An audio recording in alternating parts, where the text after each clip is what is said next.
Ave cohort. It is Saturday, which means it is time for Pilum Teaches DCS, where we get up to showing you how to do certain things in DCS with different aircraft. And today we're returning to the F-16C, and we're going through phase 2 of our training program, which is going to be all things iron.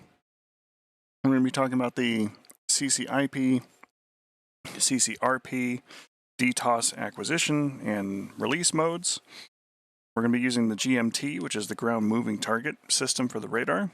We're going to be using a lot of iron bombs, doing some toss and dive deliveries. It's going to be a good time. I'll show you how all that's done. Let's go ahead and get ourselves situated, and we'll do a walk around the jet.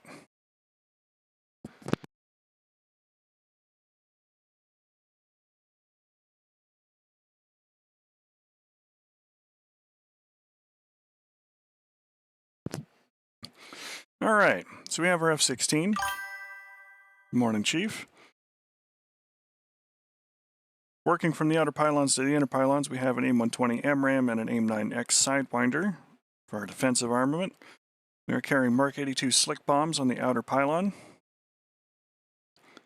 And we're carrying CBU-87 cluster munitions, which are combined effects munitions in this particular case, rather than the sensor-fused weapon system, on the inner pylon. We are carrying the more advanced sniper pod on our cheek station. Fuel tank centerline, excuse me, the harm targeting system. Mostly mirroring the load on the other wing with a pair of AMRAAMs instead of a Sidewinder.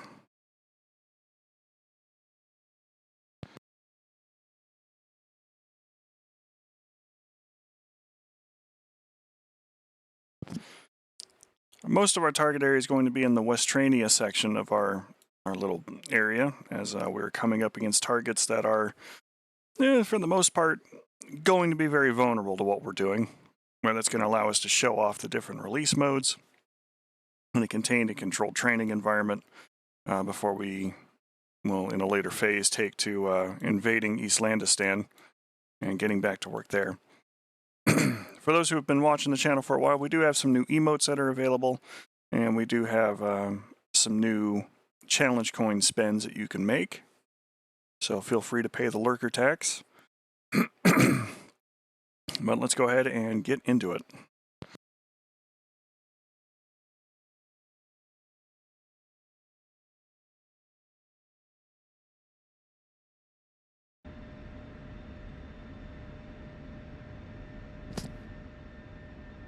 We have already started the aircraft, so we're just going to go ahead and follow our ambient fighters out.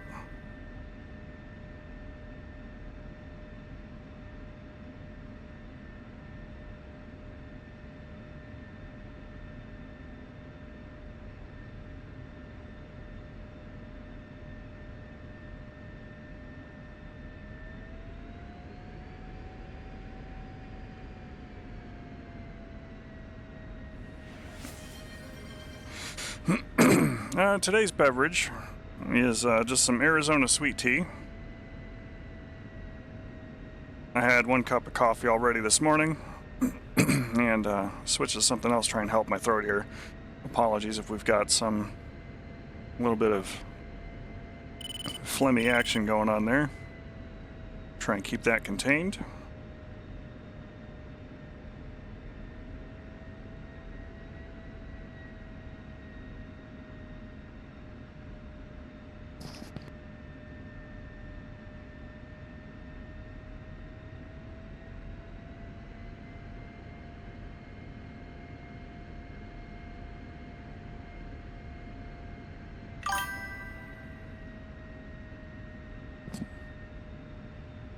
They are beautiful aircraft, aren't they?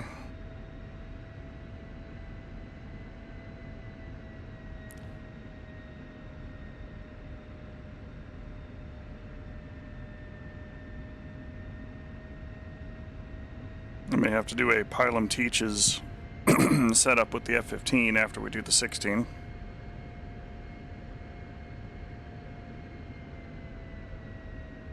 Of our lovely arm-de-arm station there. some fuel trucks.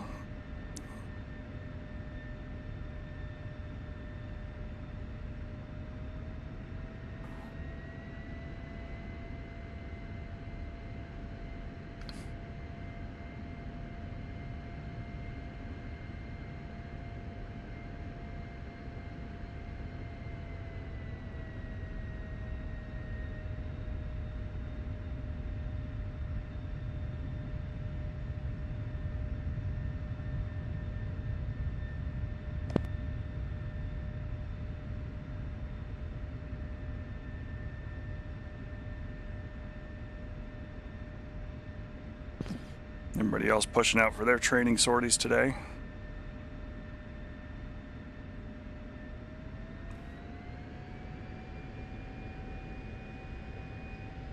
Once we get airborne, we're going to start configuring the aircraft for air-to-ground delivery.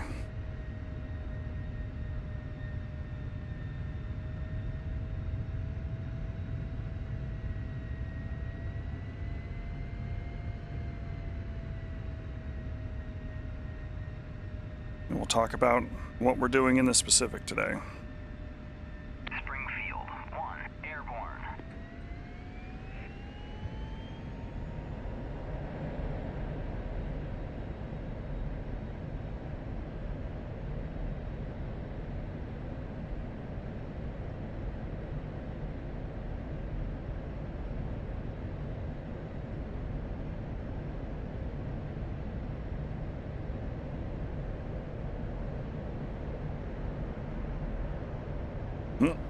A little bit of wing wake there.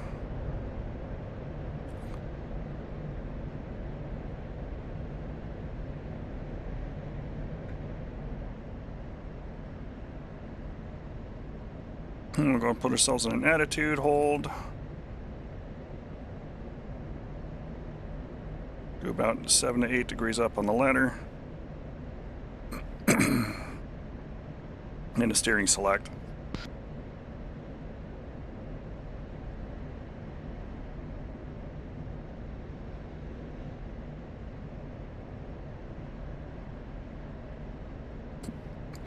Alright, so while we're climbing out, let's go ahead and get ourselves situated. We're going to go to air-to-ground master mode. We're going to configure ourselves with the TGP. That is slowly but surely working its way through its bit test. And the FCR.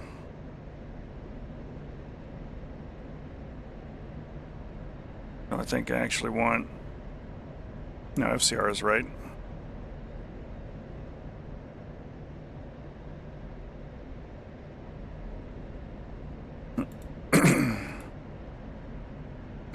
Just need to be in CCRP mode for it to be providing us with any extra help.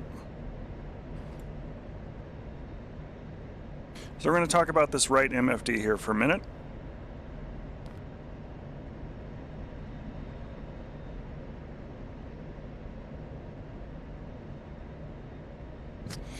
Well, I just need a drink in the middle of that.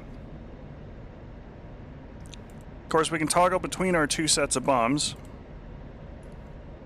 And I think we're going to be starting with the Mark 82s.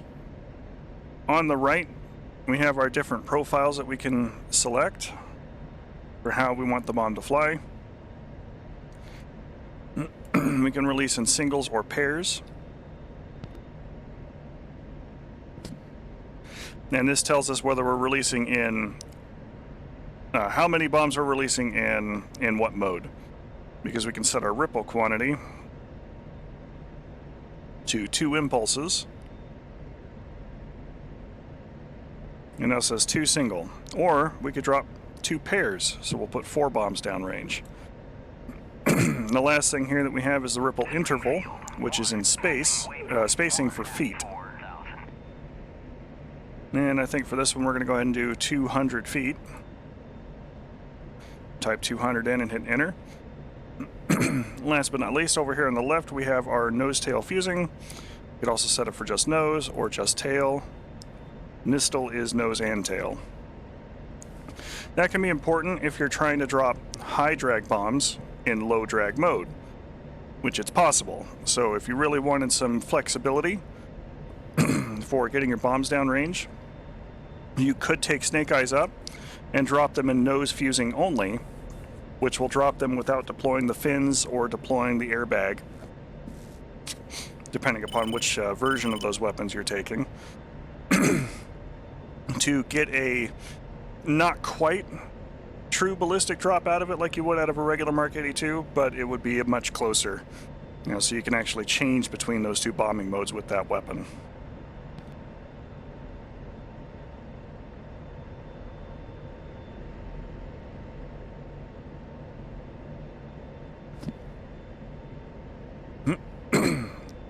CCIP is another bombing mode, and that uses a pipper on the HUD to show you where the bomb's projected impact point is going to be. It's a continuously computed impact point. And basically for you, what it translates to is this is where the bomb is going to be if you were to press and hold the pickle button right now. Now, the F-16 does transition to a CCIP-CCRP hybrid mode if you are outside of parameters for releasing the bombs the instant you push the button. What it means by that is, if you are attacking a target and are intending to use a CCIP mode, you can put the bombing pipper over the top of the target from a much further distance away than you're actually going to release. Press and hold the pickle button and then fly towards the target following your bombing cues on the HUD, and when you are in good parameters, it will fall off the jet. The other one that we're going to be using a lot today is DTOS.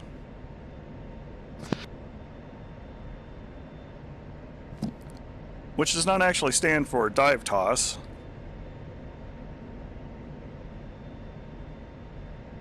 Springfield 1, passing waypoint 2 at 12,000. I mean, it kind of does, but it does also use a sort of like direct targeting type system. It involves basically pointing at a point. You don't have to actually dive toss the weapon that way. If you don't want to, you can drop it as a CCRP type mode. But it does allow you to select a target without relying on something like the targeting pod, which might accidentally target a hill or another obstruction in between you and the target. So that'll allow you to actually get down low and do a toss release from lower altitude.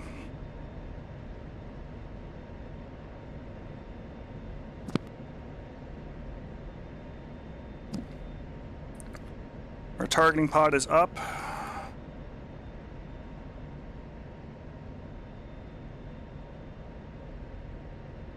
Which is good.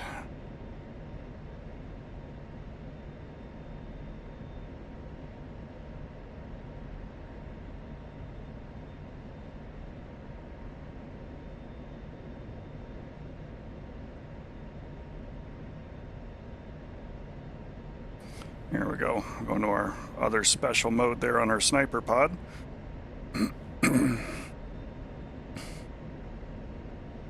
We're about 17 miles away.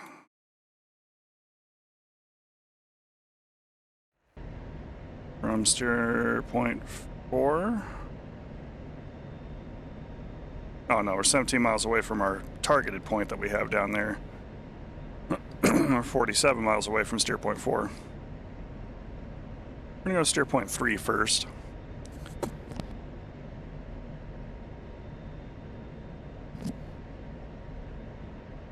And we're going to start with CCRP mode, which is a continuously computed release point. Direct targeting optical sight. Those are the words I was looking for. Thank you. DTOS.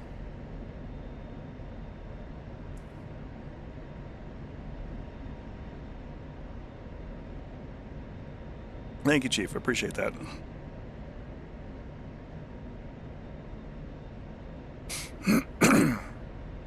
So some of the other things that I wanted to cover today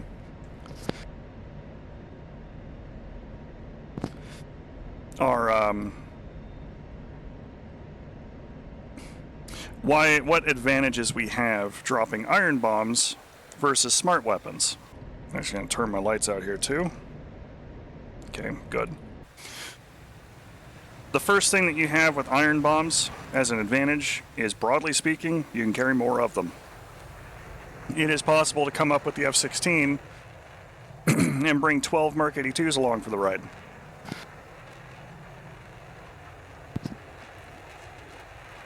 That gives you a lot of time and a lot of bombs to put on a bunch of little targets that you can come out there and find. Today we're bringing up 12 bombs. 6 of them are regular traditional bombs, and 6 of them are cluster munitions. On the F-16, there are only 2 smart weapon pylons, and these are the outer pylons. That's the only place that you can put Mavericks. It's the only place that you can put glide weapons. It's the only place that you can put GPS-guided weapons. You only get 1 pylon's worth for that.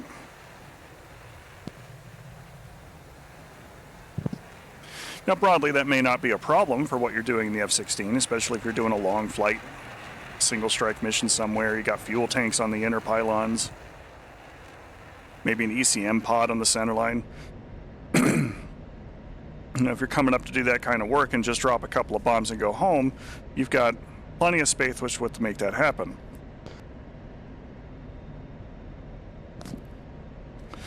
But if you're actually getting up to a little bit more mischief, and you got more on your plate for things that need to be taken care of, then you might need more bombs. So first and foremost, the biggest advantage that you got with it is that you can carry more bombs. Yes, you can put harms on the inner rail. That is very true. But if you're not going up fighting radars, you're doing other strike mission related things instead,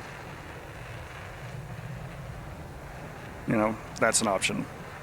The other advantage that you have with iron bombs is that they will go more or less right where you tell them to.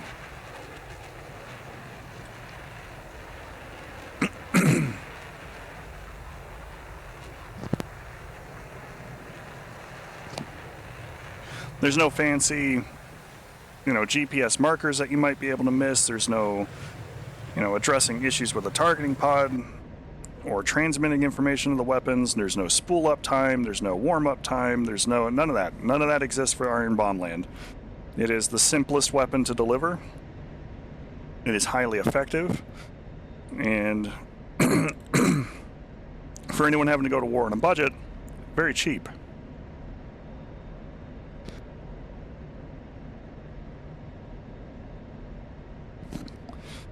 Basically you've just got a tapered shape and that has certain coefficients for how drag affects it, how it ballistically flies through the air, where it's going to go from point A to point B.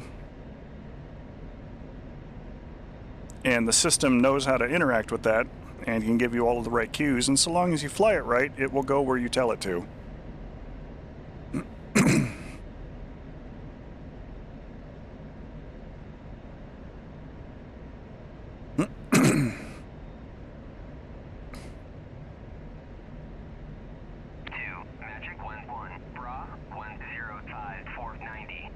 All right. We have a clear view of our target area. So we're going to start with a CCRP release.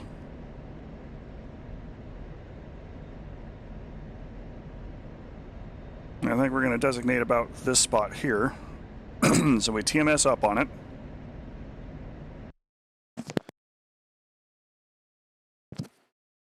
And we have some new queuing information. We have a caret. That is at the 10-second point before release. We have a bracket where we're inside of our zone based on current parameters. And everywhere below the bracket is outside of your good range. Like, you really have to be flying directly at it in order to get that to line up. So what we're going to do is we're going to turn, roll over, and attack our target, which, based on the dot and everything else, is somewhere over here. Not quite in the cloud. We're paused right now, so I can't see like the flickering movements of the flame pillars and everything else. Yes, it is the range bracket.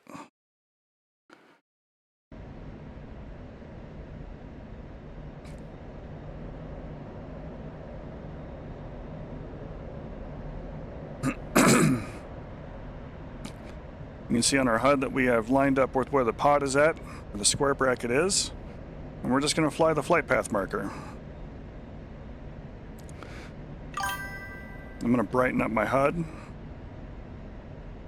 just a little bit.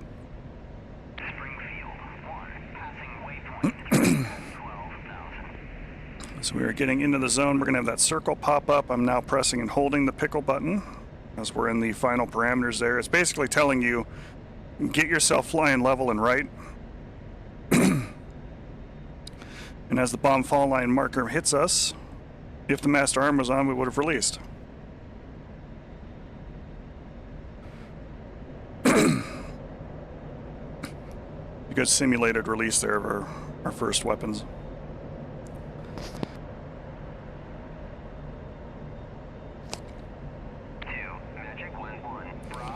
We'll just come out and extend. We'll come back on top of the target.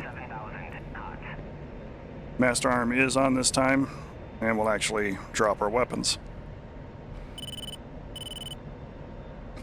The biggest things for CCRP or really DTOS mode is that circle popping up is your very visual warning that you are just about in parameters and need to start paying attention to exactly where that bomb fall line is.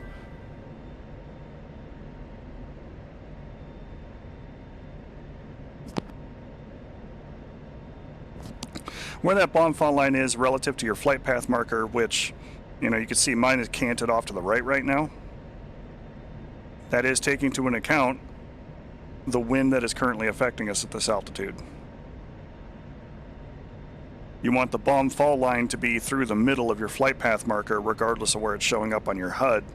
So that way the bombs will ballistically move, pushed by the wind, to where they need to be.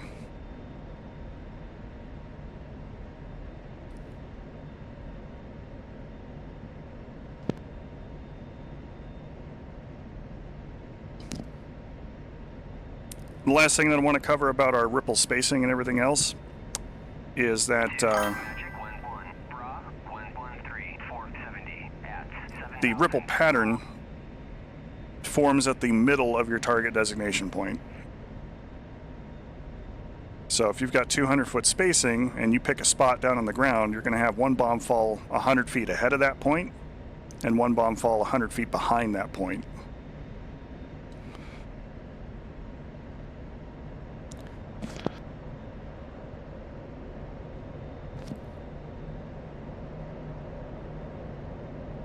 Which does help a lot with, you know, trying to attack an area type target. If you're dropping a larger stick of bombs, you kind of just aim for the middle of it and let it go.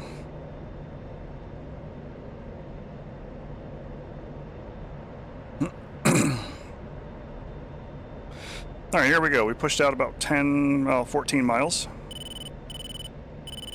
Coming in for a live drop this time.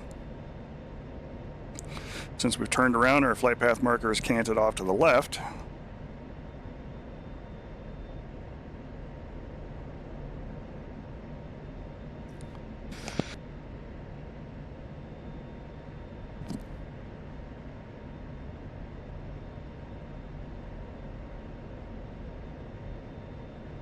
I'm just going to go ahead and fly that line as straight as we can here. I wouldn't do something like this, flying in super straight. If this was a zone with a bunch of stuff that could potentially hurt me, like even something like KS-19s or Sparkas or, you know, a helpful handy down there with an S-60 gun and a pair of binoculars, flying in a straight line like that just invites somebody to calculate eventually where you're going to be and hit you with something that hard.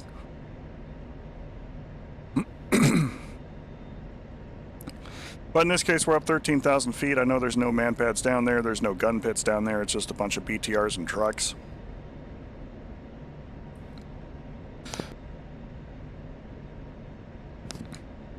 And so we can take our time. As we near the top of the range bracket, we should see those two lines moving to meet. We'll see our circle pop up. We're now holding the pickle button down. Bomb fall line is moving towards the flight path marker. And ka-chunk, ka-chunk, there go the bombs.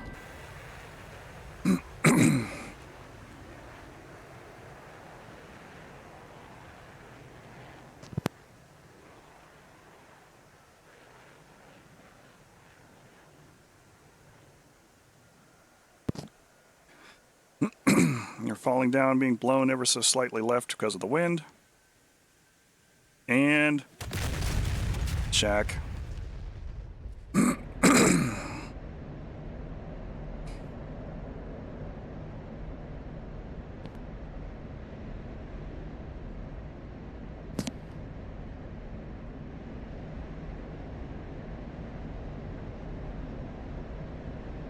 Good time, good strike on target. Let's go ahead and switch to DTOS mode. DTOS will make the HUD soy, and it'll move the square bracket box there right to your flight path marker. If you don't have a helmet, you can use that to, look at your target through the HUD and quickly move that box because it'll slew fairly quick.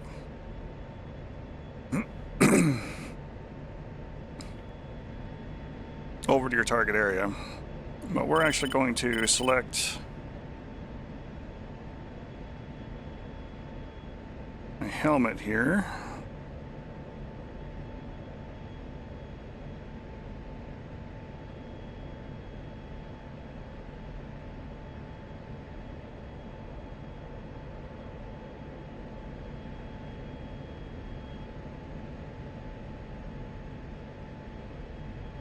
TMS up long. So now I'm going to use my helmet as the designating instrument. Find what I want to get rid of. TMS up again. And we can refine my aim point a little bit.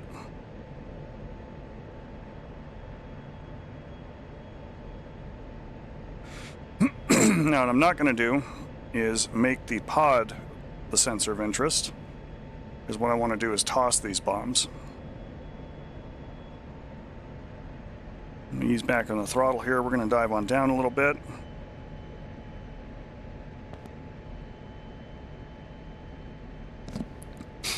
Toss bombing is very useful for pitching cluster munitions, iron bombs especially, like the Mark 82s that we're doing, to give them a little bit more ballistic range, because they will have the energy and the verticality of going up before they come down. Altitude. Which is good. So we can identify our target from a place of safety, whether we're using a targeting pod or visual markers or anything along those lines. Come down behind terrain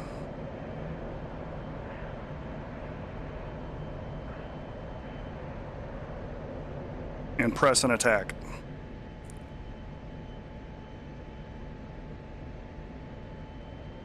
I'm going to go and open the throttles up here, because the faster we're moving, the further we can throw our bombs.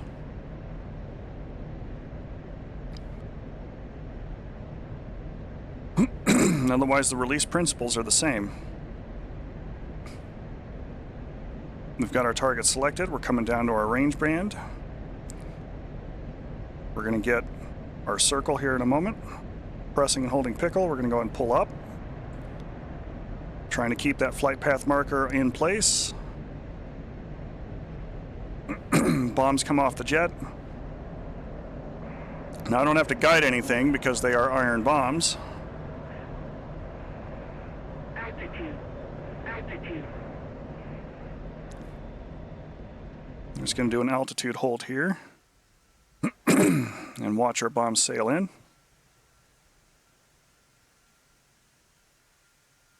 This is going to land a little bit short because we're following the trailing bomb, but that should be close enough to have killed our targets.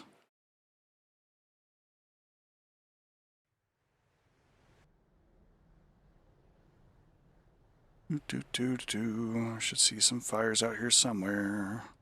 Actually, we could see it in the pod, so let's just go ahead and climb ourselves back on up.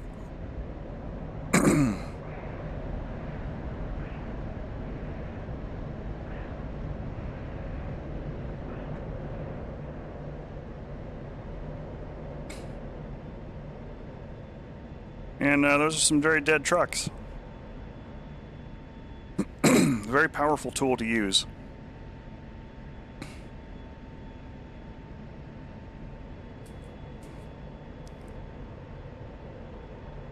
Now in a moment we're going to go ahead and use CCIP mode. But I do want to save my last pair of Mark 82s. So we'll drop some spicy sprinkles on our target.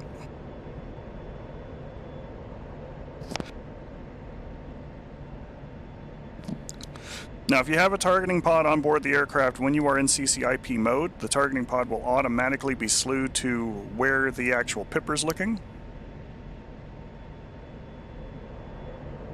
So you can kind of use that as a little bit of target verification on your way in. You're not going to be able to steer the camera, and as it is fixed to that point, but just to show some of the symbology, because right now we're a little bit out of range. It's a little harder to tell because it's currently resting underneath the word arm, so it looks like the word arm is underlined. That is actually the bomb fall line. We have the actual pipper. That's what we want to put on top of the target, regardless of whether or not we are in or out of range. And as that bomb fall line meets up with our indicators there, we will be in range. If I were to put the bomb pipper on top of my target right now and press and hold, it will enter that hybrid mode of CCIP and RP release. And you just have to continue pressing and holding until you meet the parameters, and then the bombs will fall off the jet. Let's go ahead and unpause a little bit. And we'll start flying towards our target. We got 2 targets there to the left of our diamond. That's going to be what we want to aim at. So I'm just going to pick up the nose a little bit.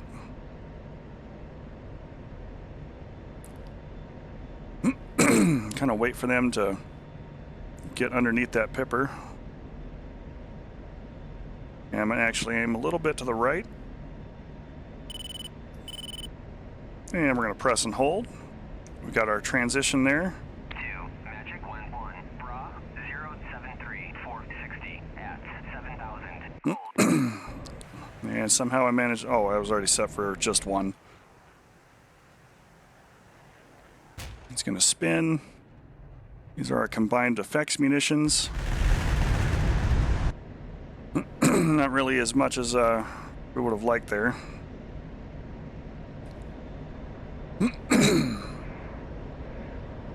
Generally, I try and drop those in pairs. We're going to drop another single here just to even the weight out on the wings.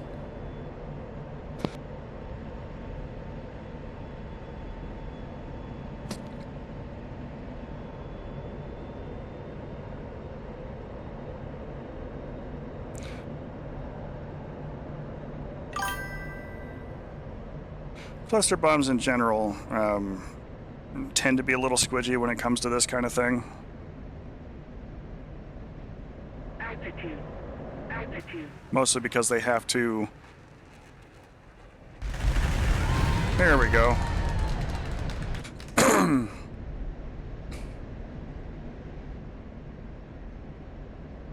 Mostly because they have to actually have the little skeets hit the target in order to cause damage in DCS land. They don't cause, like, you know, system kills or vehicular disabling, anything like that. It's all just hit point based. Alright, so what we're going to do now is we know that there are some targets out here somewhere that are in motion. I'm going to go ahead and flip over to CCRP mode so we can actually use our radar. And we're going to use ground moving target mode to locate the next group of baddies. Chief raises a very good point there too. The cluster bomb itself relies upon getting to the target by flying to a set altitude before bursting and shedding its outer casing. And if you're too low when you throw those downrange, it can prematurely burst and cause it to fall way short of your target area. It could not spin enough and burst too low and just cause the skeets to hit the ground harmlessly. I mean, there's a number of issues that come to those. So it's good to toss those in. It's good to drop those from a little bit of altitude.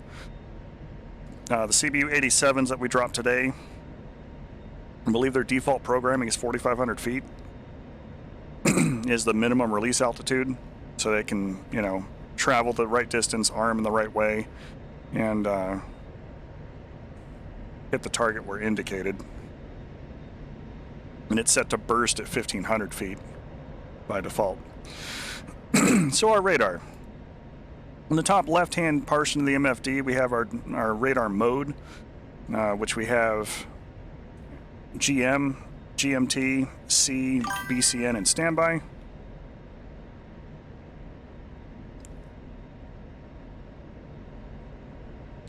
I believe you're right there, Chief.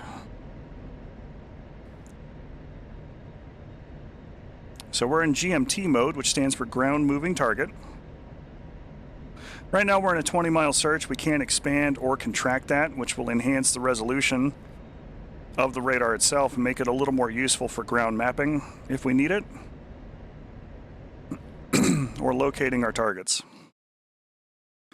Now, the rumor that we have from intelligence is that we have targets that are going to be moving through this main highway towards the border of Westrania, and we're going to need to find them. So what we're going to do is ease the aircraft around, because whoever they are, they've been moving for a little while.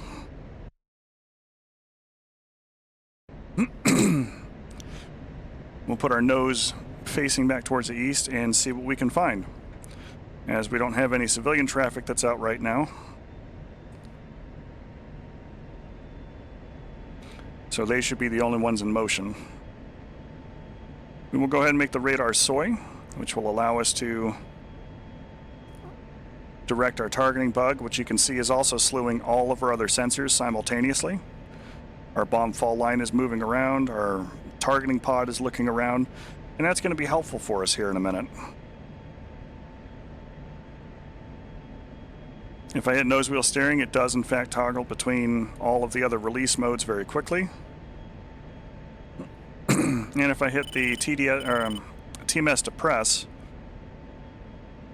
I can change between different radar modes to generate images.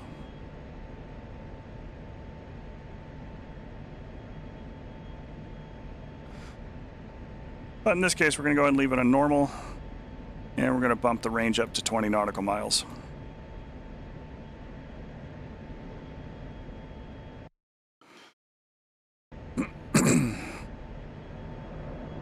We should be far enough west.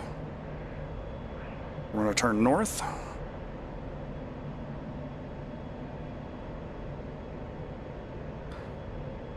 think we'll turn slightly northeast. That is also correct. It is a nice radar, but it is not an APG-70, which is the radar on the F-15 Strike Eagle.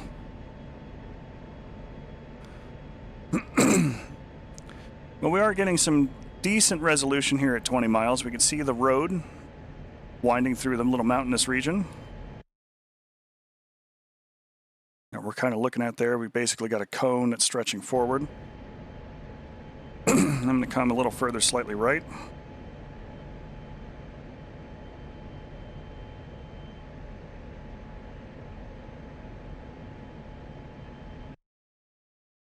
I want to be looking along that road.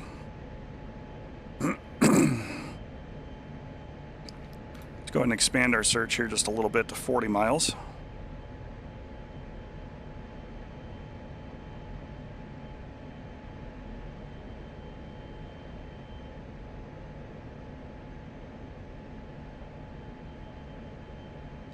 And what we're looking for is a bright white square to appear on the GMT, which is an indicator that the radar has found a target that is in motion. Now there are a few rules here with this. First one is, just like with the targeting pod, you have to be able to see or draw a line between your aircraft and the target area unobstructed. So if it's a low valley and you're not able to clearly see from the top down in that valley, you're at a lower altitude, so you're looking along that valley, or you're in Afghanistan and the mountains are just that damn high, the radar may not pick them up because radar energy is not reaching your target to reflect off of them.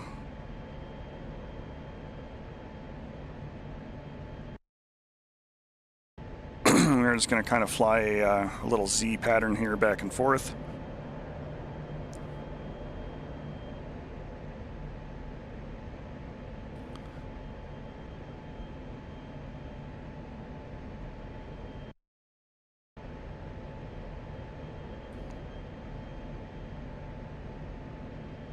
As we are looking for our target vehicles. The second rule to try and follow is you don't want to make a whole bunch of sharp movements, as that can throw off the radar too, because you're basically like sweeping, and each pass as it updates the terrain is gathering new information, but it can only gather information when the radar beam is passing over the target. So violent motions of the aircraft can cause problems with detection.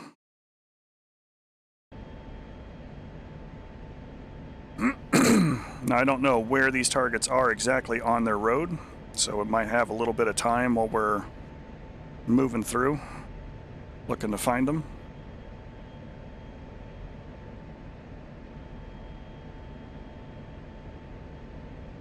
And they have been in motion since the mission started.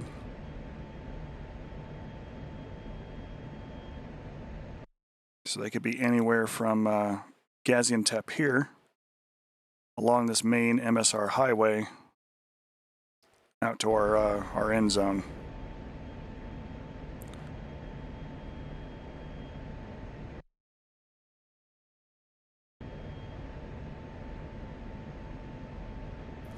I believe this large city cluster here is Gaziantep, which can be very hard to find them if they're still hiding through there. There's a lot of buildings absorbing that radar energy, or rather reflecting it.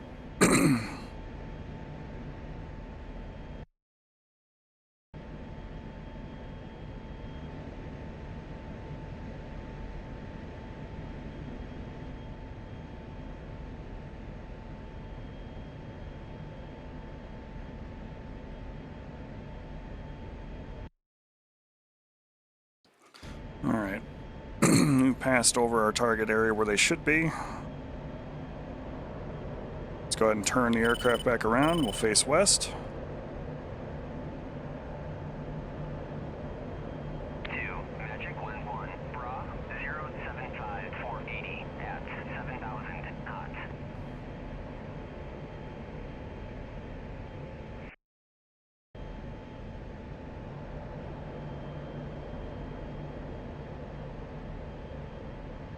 West-ish, west light.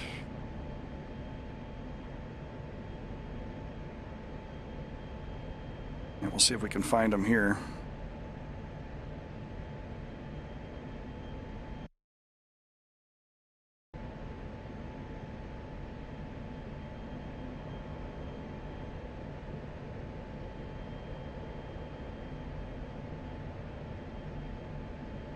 Offset a little bit to the north here. It does seem to be a little more responsive outside of the central radar cone.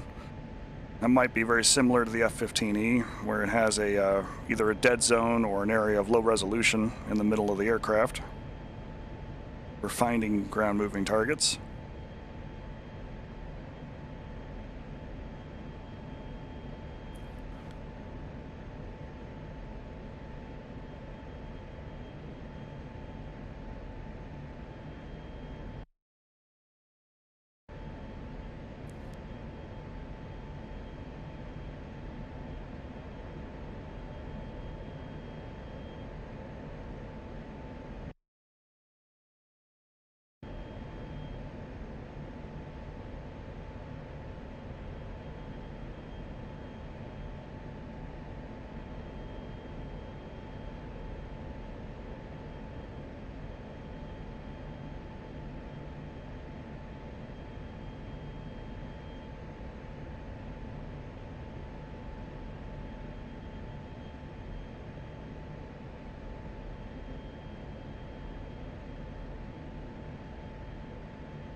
You know what? It put me back in GM mode. I wonder how long it's been in that mode.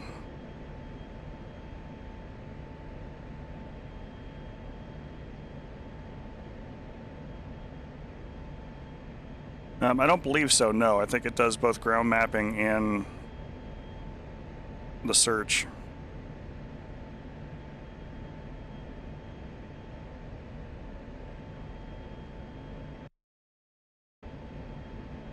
Okay, if that's the case, then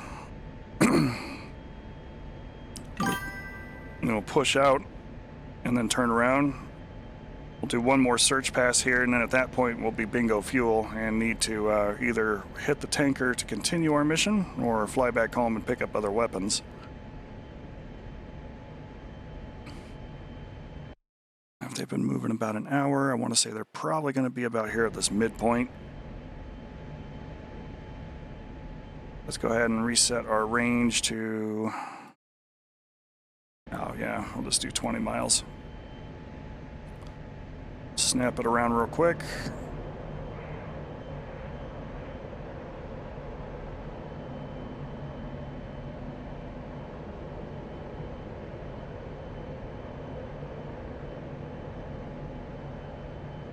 There they are. So you see that white square that's moving on its own? That is our target group. So I can come down here now, highlight that square with the cross and TMS up, and I can select the TGP, and there they are. I'm gonna make this soy. We're just gonna follow them here. Now we are dropping iron bombs, so we are gonna have to lead them a little bit. Let's do 75-foot spacing and ripple 4.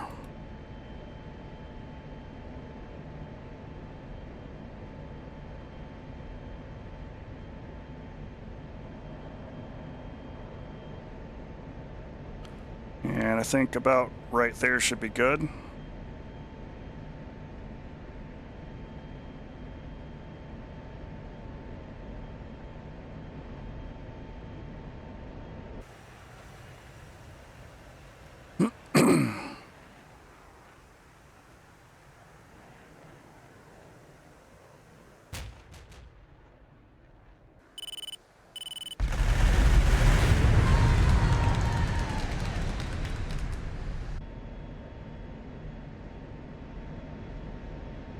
And on top of that, you could say that cluster munitions killed things in DCS now.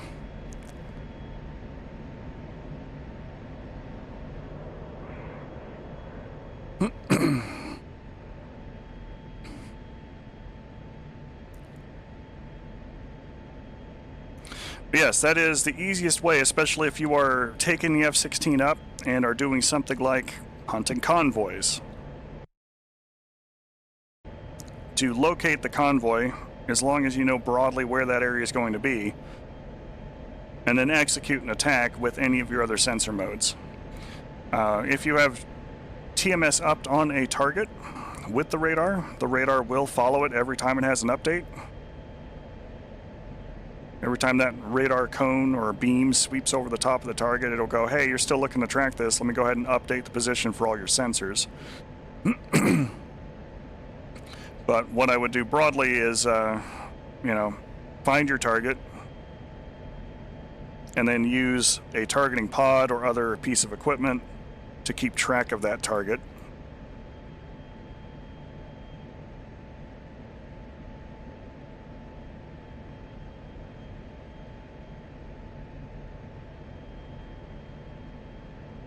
Yeah, that is total convoy destruction there.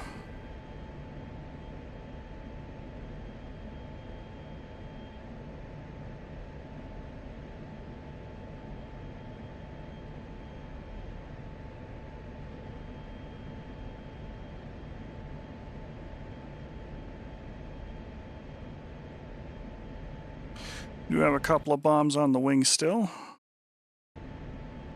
But we are low on fuel, so let's go ahead and connect to the tanker, drag a little bit of gas, and we will execute our last attack on waypoint 4. I'm not going to get into dropping all of the other iron bombs that are available, as functionally a Mark 84 is the same as a Mark 82, it's just heavier. I believe our tanker is on 126.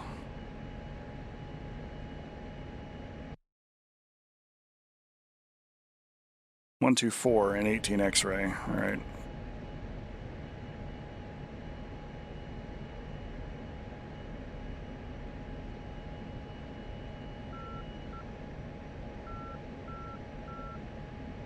Texaco 112. Request rejoin.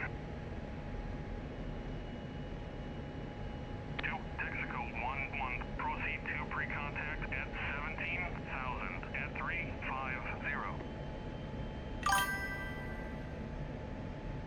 Bingo. Bingo. We can drop some high drag. High drag is fun.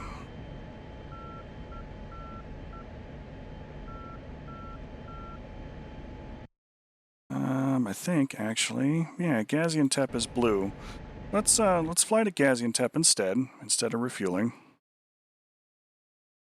I don't have a TACAN for that, but we can make a waypoint. Will be nice and tell Texaco that we're going to abort refuel.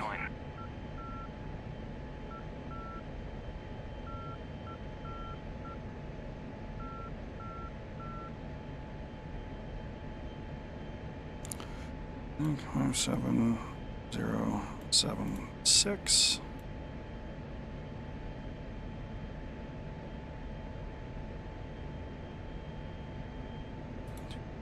Seven, 820, and an altitude 2290 feet.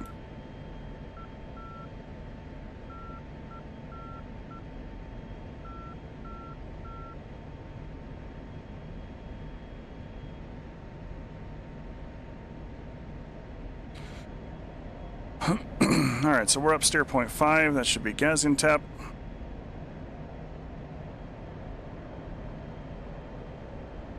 We'll touch down there, rearm and refuel real quick. Grab some high drag bombs.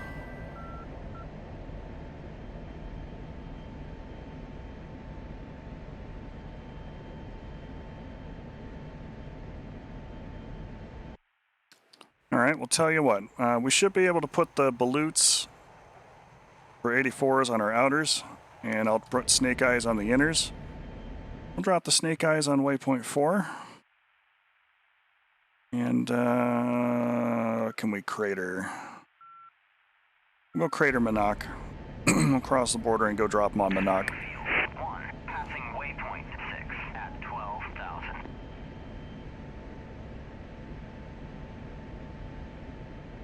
I'm gonna go ahead and inert my centerline fuel tank and just get that process started so I can actually get that refueled without having to disconnect and reconnect the tank.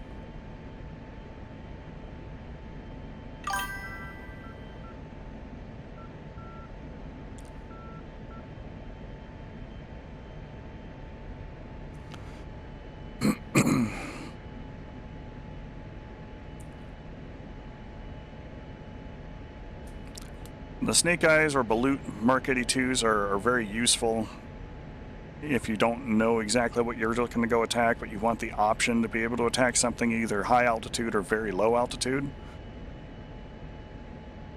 Because if you change the fusing settings, you can drop them and they are almost as ballistically slick as a regular low drag Mark 82 like the ones we're carrying.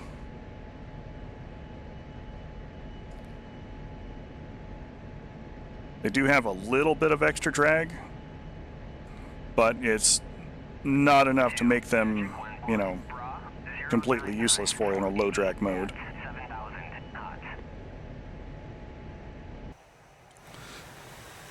We are passing over our next attack area there. You can actually see the bunker, or the outpost rather, there off the left wing as we fly by. So we'll be back for them.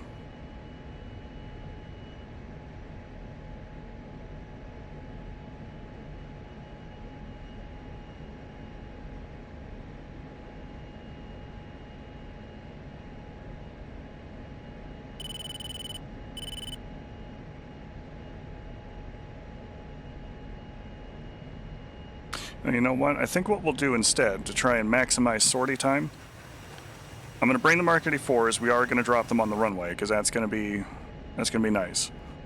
But I'm going to bring up rockets as well, as while they're not iron bombs, they are unguided weapons. So we should make some time for them too.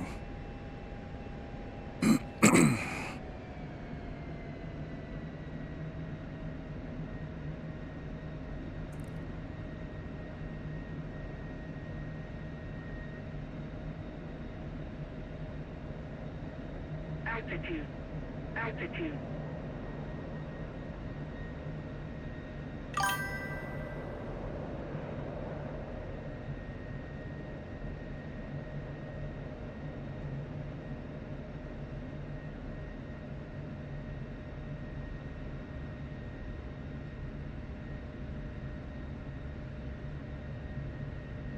And a little bit of crosswind coming in.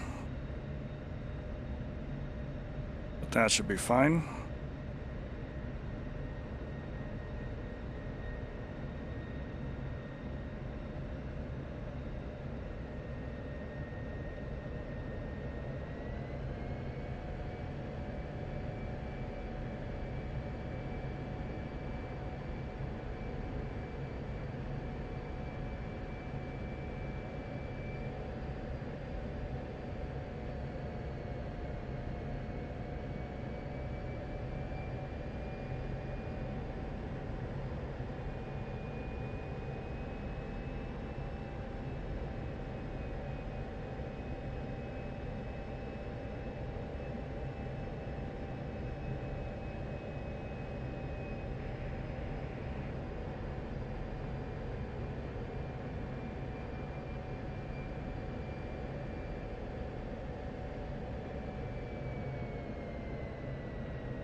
And under 130 knots, the nose fell on its own.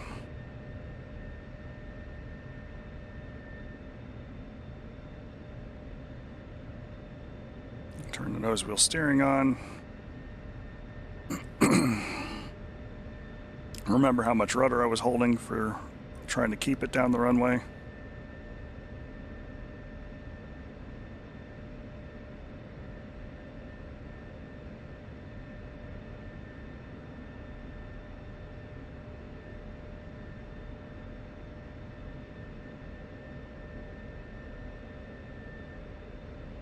And close, the NORAD there up at the top does not mean that we're going to Colorado to go see the Stargate. In fact, means no radar. Radar is off at the moment with weight on wheels.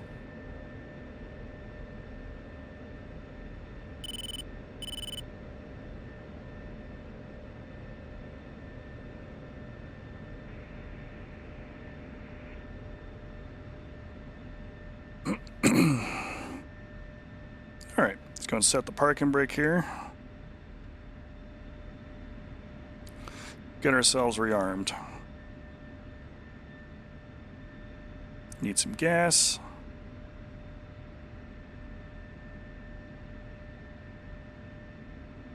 Mark 84 air. General purpose bomb.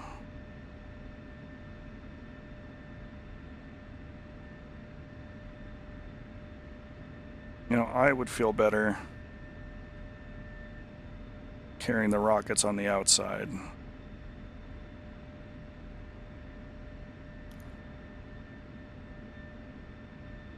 I can either carry 2 7-count rocket pods or 1 19-count, so we're going to go with the bigger pod.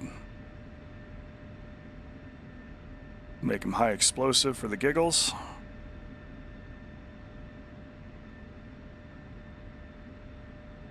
And Mark 84 air, GP bomb.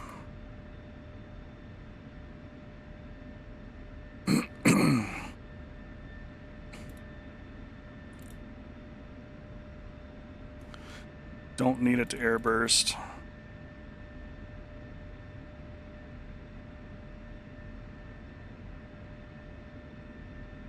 I really don't need it to detonate in 15 minutes after having dropped it.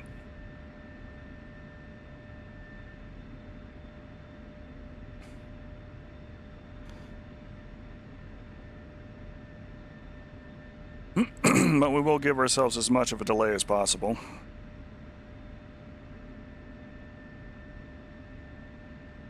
Request refueling. Request rearming. Copy.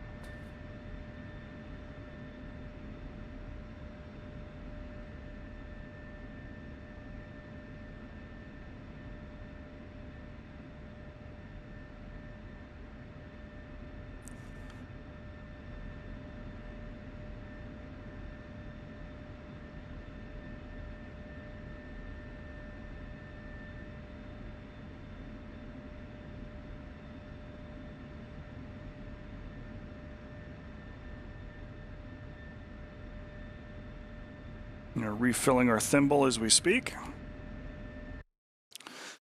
And while they are doing that, I'm going to set a waypoint up here for Manak.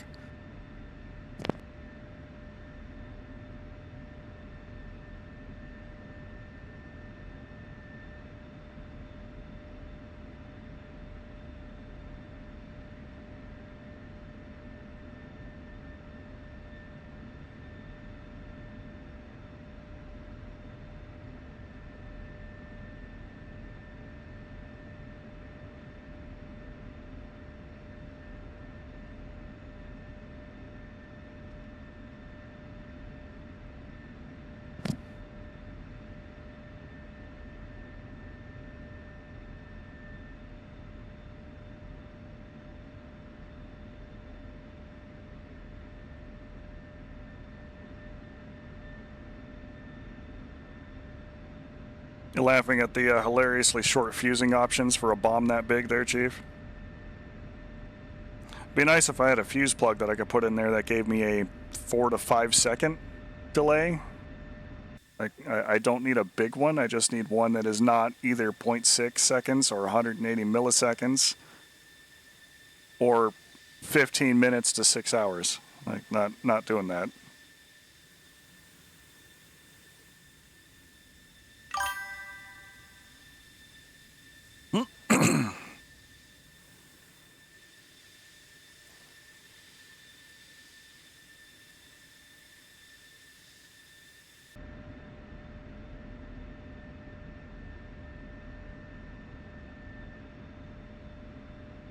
It is important while we're down here in the ground that if you are going to be refueling your fuel tanks, you have to have inert them a few minutes before. Now we're going to be dropping high drag Mark 84s and shooting rockets on this next pass there, Creech. But we have done ground moving target with the radar. Use the pod, we've done dive toss. Even use the helmet as a sensor of interest to mark a spot, refine our aim point, and kill a target. Refueling complete. All right, there we go. So now the refueling's complete. Going to close the refueling door on the top of the aircraft and turn off tank inerting. So it will repressurize that fuel tank. 068480 at 7,000 cold.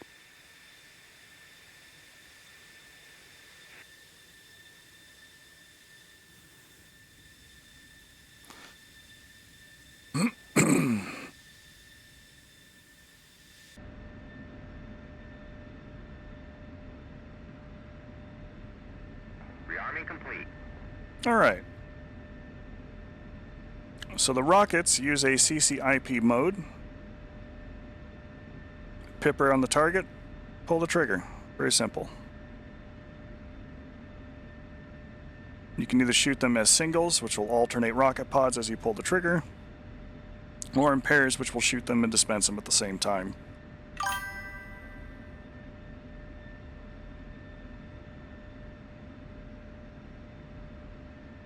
Our big boy bombs, I'm going to go ahead and set up for Ripple 2. And I'm going to do 1,000-foot spacing, which I can't do, so it's going to be 999 feet.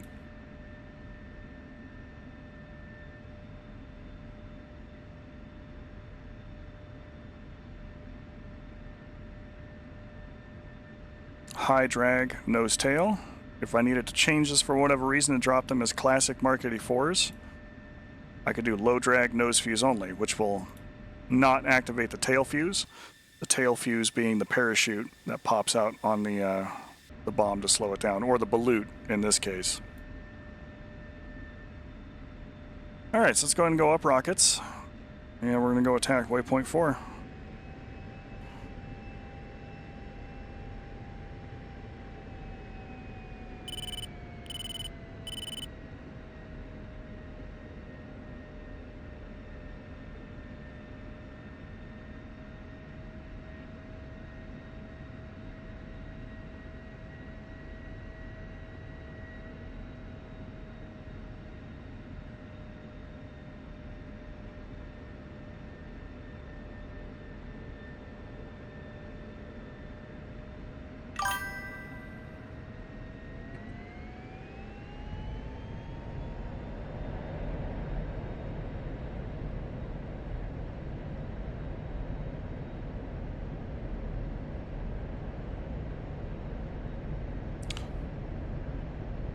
You know, I think the that particular fuse is the detonation fuse. That if you plug it, it's not going to do that. I think in this particular case, it's just like the arming wire, because the parachute sure doesn't wait 4 seconds before it deploys, or the balut doesn't wait 4 seconds before it inflates.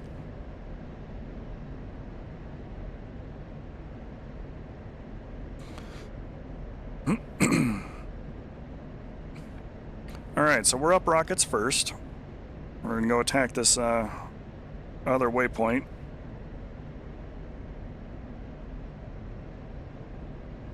That is fairly close by.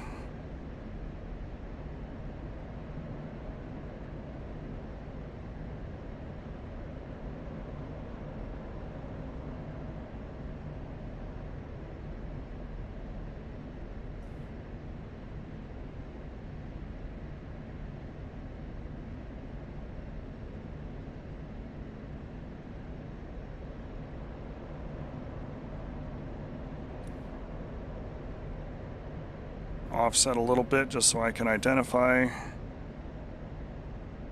the target area,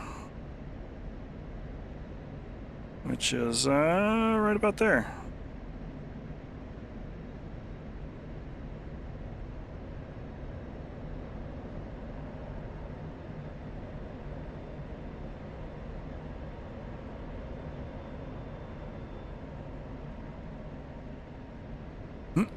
As we get into range, we should see that pipper appear.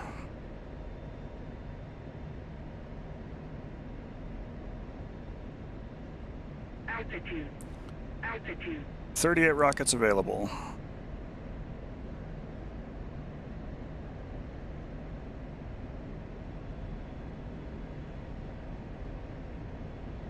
Definitely should have appeared by now. Altitude. Altitude. And it's because it was in manual mode and not CCIP.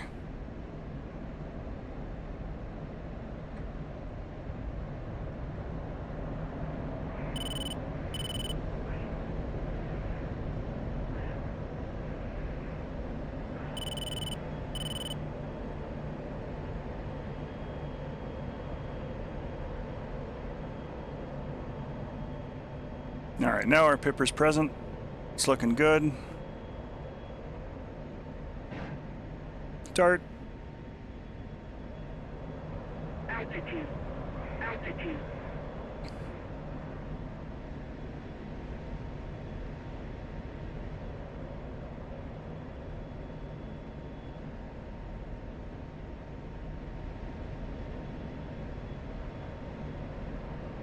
We can be very, very precise with our pairs of rockets there. But you know, funny thing about rockets. Warning, warning, warning. Funny thing about rockets is that they are not meant to be precision weapons like that.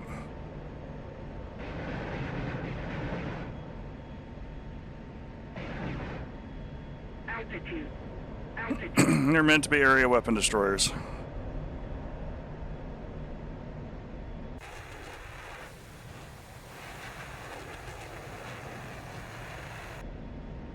Now, unfortunately, they are not particularly large area weapon destroyers. While we caused harm, we did not cause destruction. But that's not why we're here. We're going to go ahead and look at dropping the bombs on this waypoint. I'm going to drop this into CCRP mode briefly, just so we have all of the steering cues in the easiest way possible, so that we can get to our runway.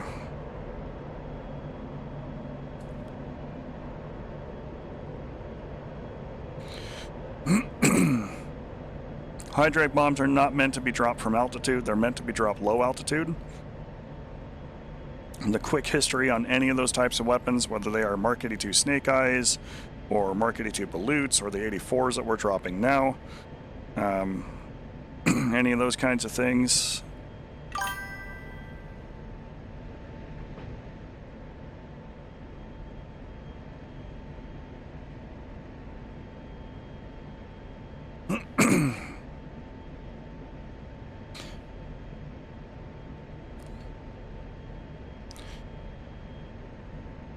The big thing with it is moving low altitude and very fast to minimize the reaction time of gunners on the ground. Now, the counter that people had to this were things like Chilka or Tunguska or Pantsir, any of those other fast-moving, fast-spinning turreted systems.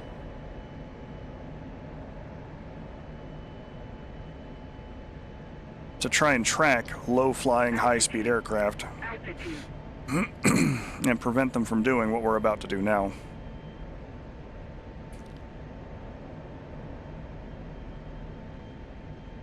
Alright, let's go ahead and go CCIP mode. I use nose wheel steering to do that so that my hands are still on my stick and throttle. And we're going to pick the throttles way up. Because basically what you're doing by putting high drag items on the back of the bomb is you want that bomb to fall behind the jet and allow the jet to get away from the blast radius of the explosion, because, as I pause here moments before we get in there, this bracket here is an indicator of minimum safety altitude for the release of the weapon. So if that bracket meets your flight path marker, you are too low and are probably going to kill yourself with your own weapons, even in high drag mode. We are cruising here at this kind of an altitude to try and make use of terrain and pop up just enough, in theory, to stay outside of the blast radius of the weapon, but deliver the bombs very quickly. So we're just going to come on down here. The Pipper's going to hit about the middle of the runway here. That's looking good. And press and hold. Bombs away.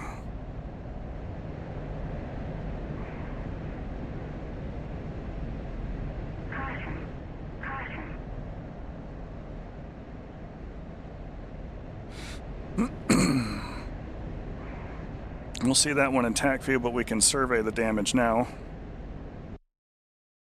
As we come down here to examine the base.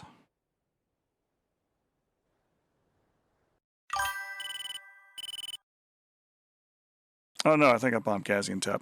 That's fine. We'll survey Gaziantep.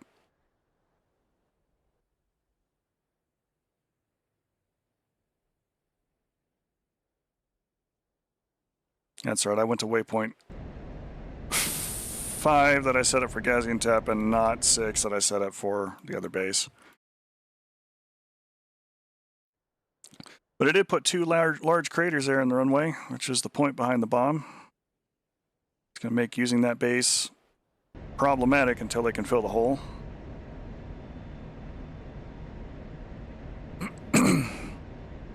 The Balutes are more effective for their respective bomb types than just the snake eye fins are.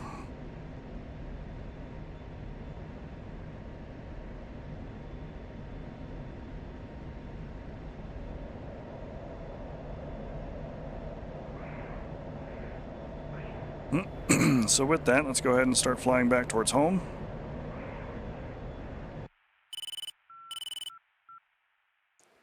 I believe 21 X-ray is Incirlik. It is. Let's climb up to cruising altitude here.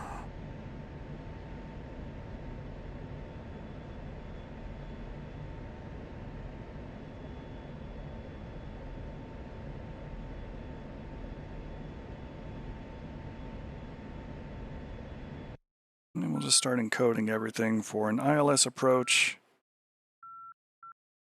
on runway 23, 11170.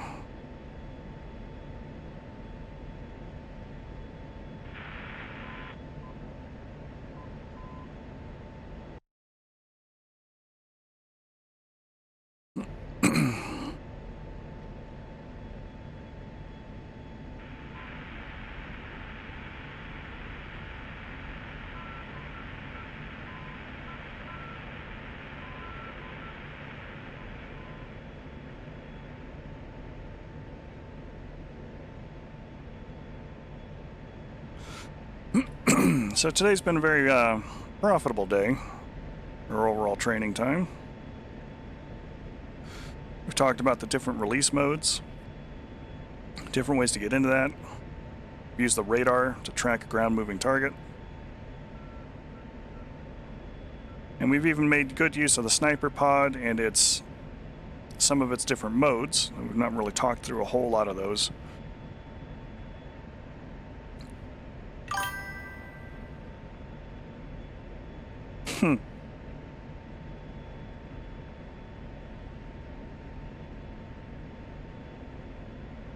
They did develop a 30mm gun pod for the F-16 back in the day to try and give it a little bit of tank busting power. It was a 3-barreled version of the GAU-8. And, oh boy, that was a thought experiment that did not pan out.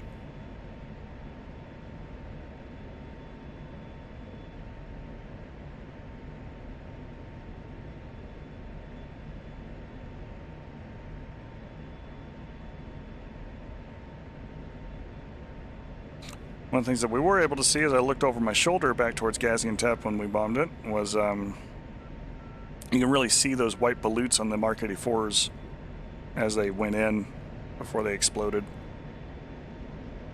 Good times there. We even used the helmet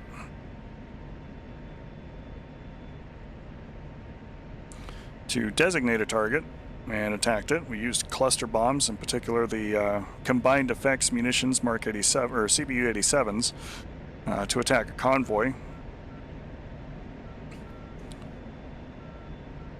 It should be noted that the CBU 97 and the CBU 87 are non-wind corrected, non-GPS versions of the CBU 105 in the case of the 97 and the CBU 103 in the case of the 87.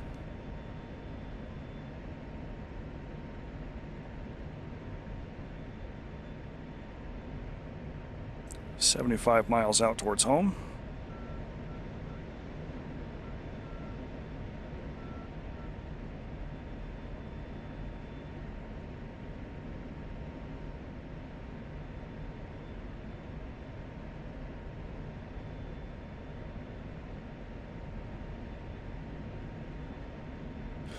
Iron bombs are a very good way of getting the work done.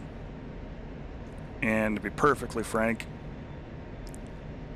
if you're learning an aircraft and wanting to spend time in it, I would learn and get very good and precise with iron bombs before dropping most anything else.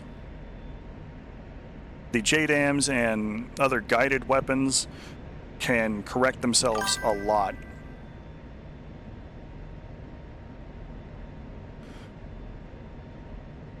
Like they can really correct for a lot of things. It can allow you to do some truly filthy things with the aircraft, which we're going to talk about next week when we're in guided weapons.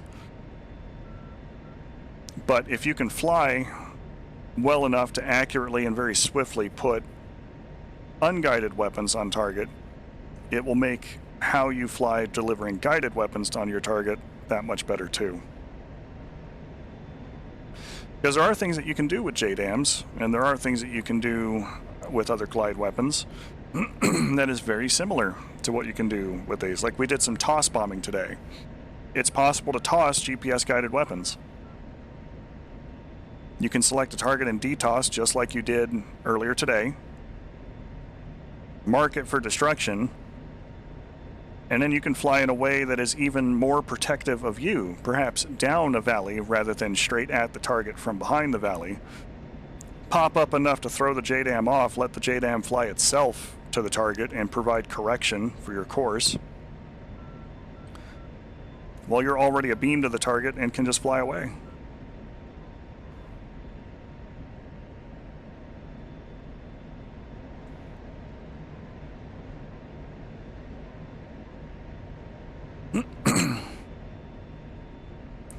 But a lot of that technique, a lot of that practice comes from employing iron bombs doing the same job. So my recommendation for folks that are out there who are interested in this kind of thing is to start with something like iron bombs. Start with the unguided weapons before moving up to the smart weapons. Even laser-guided munitions, especially with something combined like buddy lasing, where you are marking for somebody else to drop bombs. The procedure for it works out very much the same. You're going to throw that bomb in such a position, the other target, or the other aircraft rather, will designate that target while the bomb is in flight. And as the bomb comes down ballistically, it'll find the laser, hopefully, and provide terminal guidance to the target. All while the releasing aircraft is very safely escaping. And the designating aircraft can sit outside of SAM sensor or SAM range in most cases, depending upon the SAM system in question, or can at least pop up and exploit the lock-to-launch window on top of the distance required for the missile to travel to mark the target long enough for the bomb to find its mark and destroy whatever's down there. When we get to those kinds of phases and those kind of work, I'm very much going to need the help of my other F-16 drivers to be on and show those things. And that should make for a good stream too as we get to those phases. Those are going to be some of the last ones that we do where we're actually executing on a mission.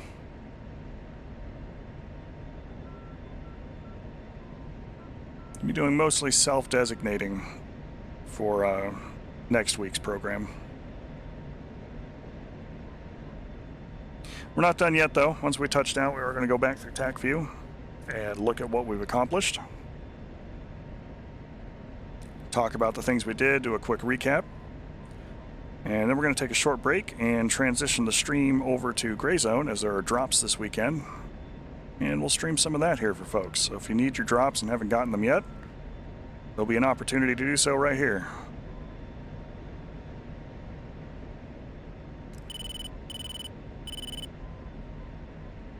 But first we're going to get home because no sortie is complete until we've touched down. And then we'll do our educational recap and then go from there. But our training objectives have definitely been met for today.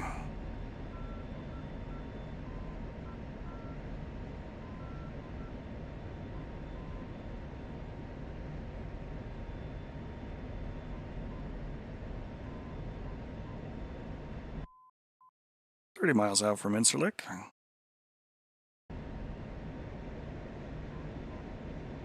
Go ahead and turn our lights on here.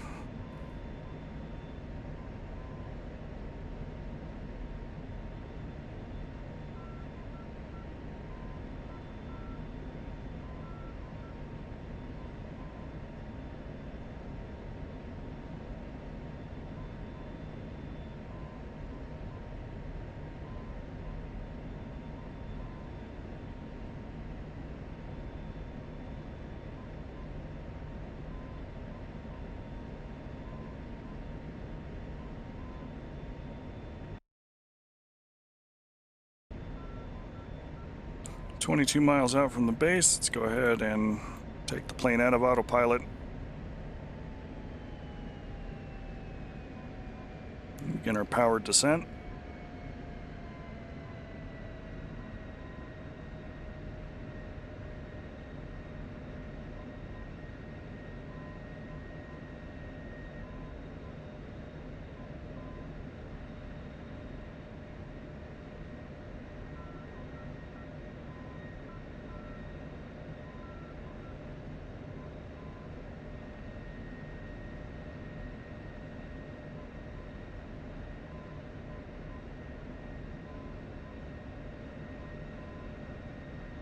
We have our ILS cross already up and ready to go. Oh yeah, absolutely. The VOD's very much available here on Twitch, and as soon as I'm done here, I'll have that exported to YouTube there as well. Same channel there for @Pilum.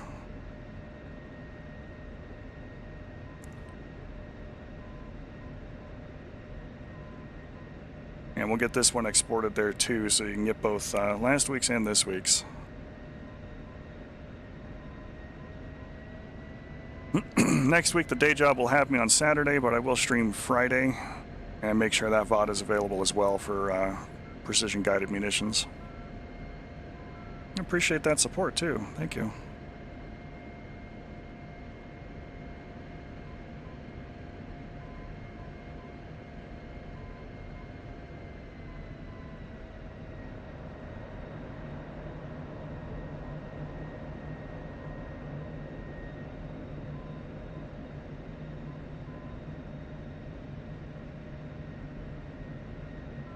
Alright, there's home sweet home. Looks like we got a couple of aircraft that are on the move in there.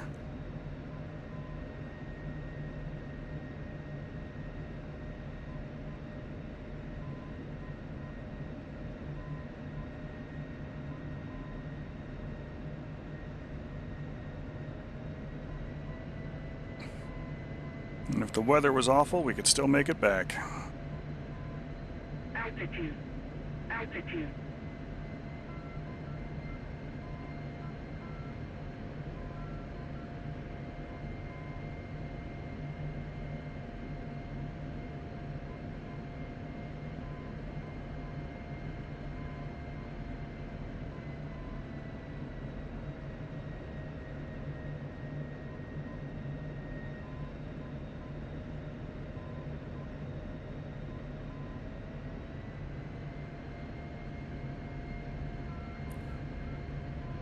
There's the glide slope.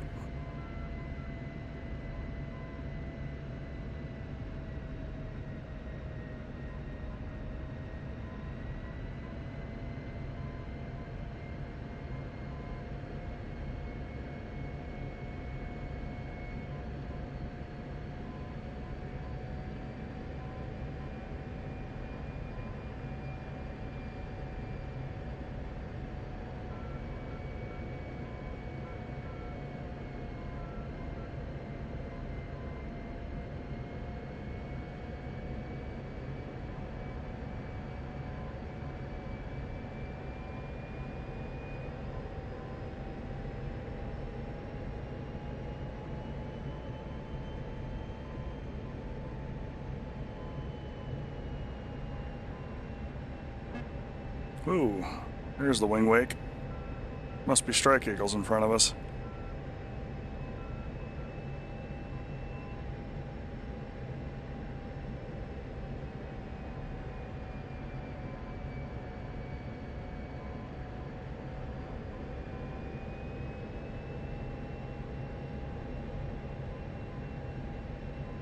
Or bombers. There's some bombers that I have on here too that come fly in and land on this base.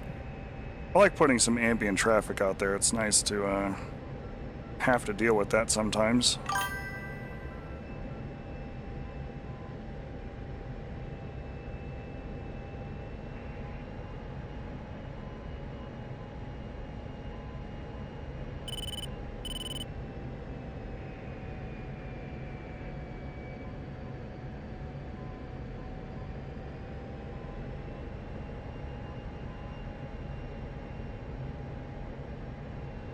A little turbulent too.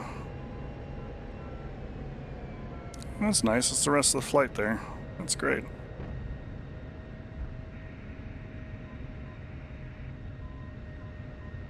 Looking over like that last minute was kind of dumb as we came down a little hard, but we were here in one piece.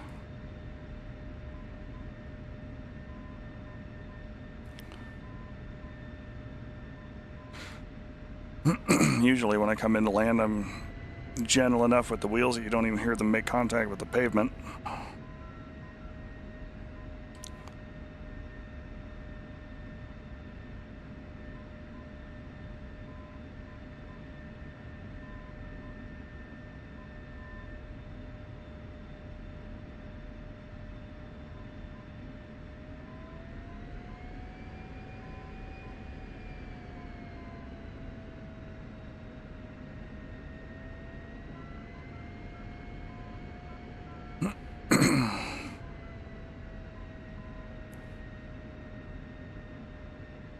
All right, we'll go ahead and settle ourselves up inside of the hangar here. We'll flip over to TAC view, review today's lesson.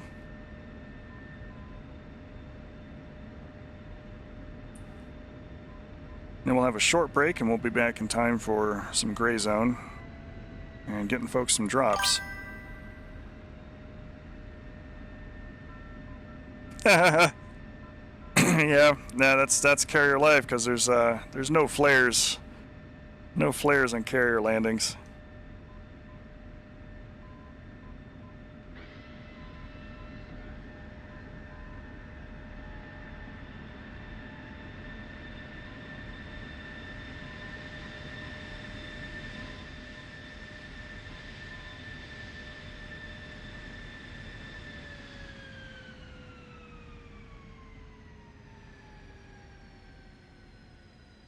All right, let's go talk to the crew chief there and get ourselves set up. Pulling up the TAC view for it now.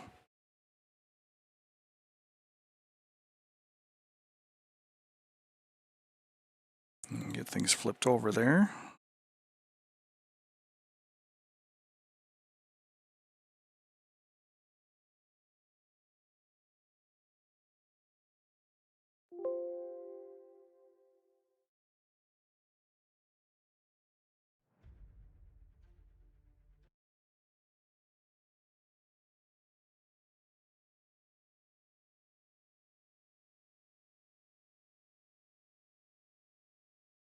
All right, here we go.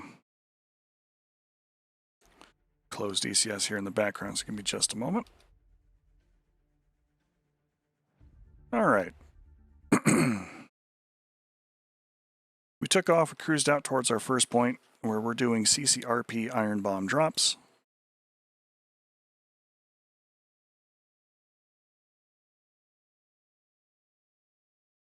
And of course our first pass there was no drop, so let me go ahead and get us back around. Oh no, that was the actual drop. All right, we'll play this one through.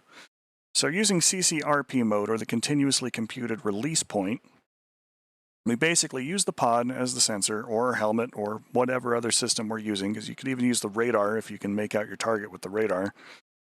And we have designated a spot out here for our bombs.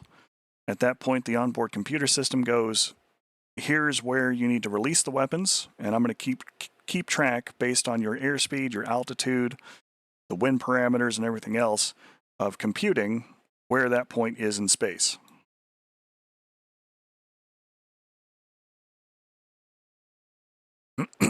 Once it has met all of the parameters for all of the weapons being, in their good place, it will give you a circle a few seconds before impact that will flicker on the HUD.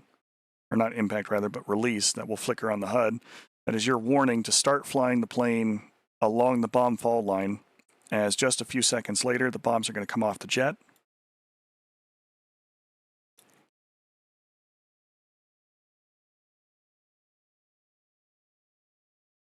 And descend towards the point you marked. Oh wow, we almost attacked the convoy that we were looking for with our GMT radar later. That's kind of funny. So then we pushed out, and then we're going to do a toss bomb using DTOS mode, which again is not dive toss necessarily, but in this case is direct targeting optical sight, DTOS, where we will designate the target either using the HUD or rapid slew of the targeting pod, or our own helmet. In this case, we used our helmet and refined the aim point slightly with the targeting pod to mark a spot. In this case, I believe it is these two vehicles that are here by themselves. To mark a spot that we're going to then attack. We climbed up, or rather we came in low, because the object here is to mark the target from a place of safety and then attack from low to high to try and give that bomb some energy ballistically to travel out towards the target further than if we just dropped it in level flight. So we're coming in on the target. We are shielded by these hills. relative to our target. We found our bomb queue. Pickle button held, climb up, bombs come off the jet, and we can immediately defend. Now, if I had no idea what was going on with this target area here, or if I had an idea about the possibility of SAM threats or man pads or whatever else, bombs come off the jet, countermeasures should already be dispensed as we drop back down below the hills and conduct our escape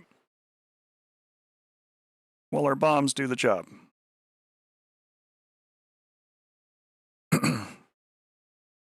All of that minimizes our exposure to weapons fire, throws our bombs out further distance, and you can do the same release with something like a GBU, like a laser-guided bomb. And as soon as the bomb comes off the wing here, a few seconds in, another orbiting aircraft, because you really don't want to do this one on your own. It is possible, if you fly it perfectly, that you might have the pod in such a position where you can guide your own bombs in, but don't do that. That's going to make you fly in a weird way where you might hit the ground. It's going to make you fly in a weird way where you might leave yourself overexposed to the target area, because your pod is going to have to try and keep track of that target. And if you are down this low, the odds of you looking through your own aircraft and therefore blocking the laser and your pod is pretty high. But if you have somebody else who is, out here, spotting that target and firing a laser on it, then you can throw the bomb just like you did the iron bomb here. And as it comes down, it will find that laser and go, okay, cool, we'll go kill it. And you can get the job done that way. For our next release pattern, we did CCIP mode, which is continuously computed impact point, which differs from CCRP mode in that it shows on your HUD an expected place where the bomb is going to impact. So you can place that pipper, the little tiny circle, very similar to the rocket one if you caught me later in the stream, over the top of the target, and then press and hold the pickle button. Now, the F-16 is unique in that it has a hybrid CCIP-CCRP mode that activates automatically if you are outside of the range for a CCIP immediate drop. And what it will do is it will give you the bomb fall line that you now have to fly. And at that point, you could toss the bombs, you could drop the bombs, you could level flight drop the bombs. You just have to fly the steering cues while holding the pickle button down and keep your flight path marker as close to or on top of that bomb fall line as possible for your own accuracy.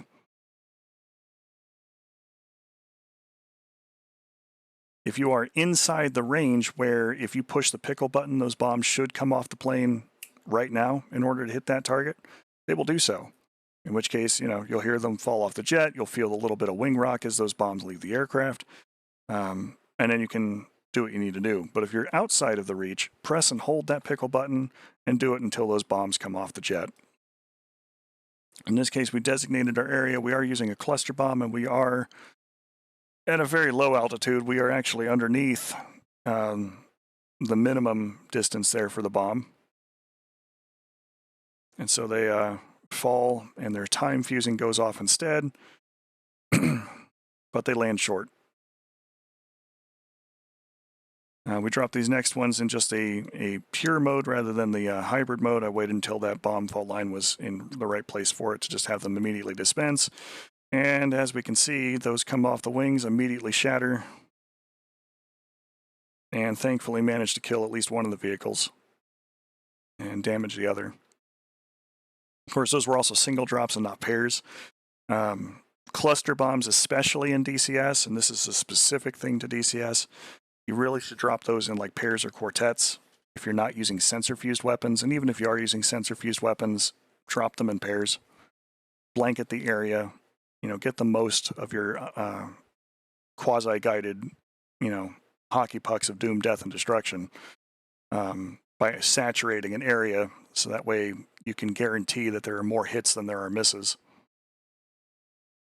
But the big thing with that one is that DCS does not model debilative impacts on vehicles. Whereas the real use of the cluster bomb, the real magic of some of these cluster munitions, especially the older ones prior to sensor-fused weapon systems, was that they would hit the target or be near the target or saturate the tops of the target and the sides of the target and everywhere else to put not necessarily lethal strikes on the vehicle, but to disable the vehicle by punching holes in fuel tanks and blowing off treads and tracks and wheels and disabling engine decks and things like that. Things that might not necessarily completely destroy the vehicle, but it renders it combat ineffective, which is just as good, in some cases better, because now people have to waste resources to go out and get those things and repair those things, and it's a way of making that weapon system work. DCS, however, oftentimes does not care about that, and it certainly does not model with the kind of accuracy that you would see in a lot of other video games these days, where if you hit a particular portion of the tank, it's going to disable a particular system on the tank and therefore maybe make that system not as effective. DCS models it purely based on armor and hit points. Every vehicle has an armor factor. Sometimes those armor factors, especially on tanks, are thicker in some places than they are in others. And so long as your weapon bypasses the armor factor, it will deal hit point damage to the vehicle, and at certain hit point thresholds, certain systems will disable. Which is why if you severely damage a SAM site or a radar dish or a tank or something along those lines, they might stop moving, they might catch fire and burn out the rest of the way, they might stop tracking things with their radars. There are some things that it does, but it's based on hit point percentages and not necessarily direct damage to individual systems and components like you would see in other games that use better coding for that kind of thing. DCS is very simplistic in that regard, which has the side effect of making cluster munitions far less useful against the very targets that they were designed in the original use to kill. Cluster bombs, historically speaking, like looking back at like the Vietnam War and that kind of thing, were used in Iron Hand missions a lot to saturate a given area and put the most amount of little damage possible in a given spot in order to flush out things like infantry or destroy light trucks, SAM sites, and gun batteries. Things that are not particularly heavily armored. They don't need a big heavy bomb to try and come in there and destroy.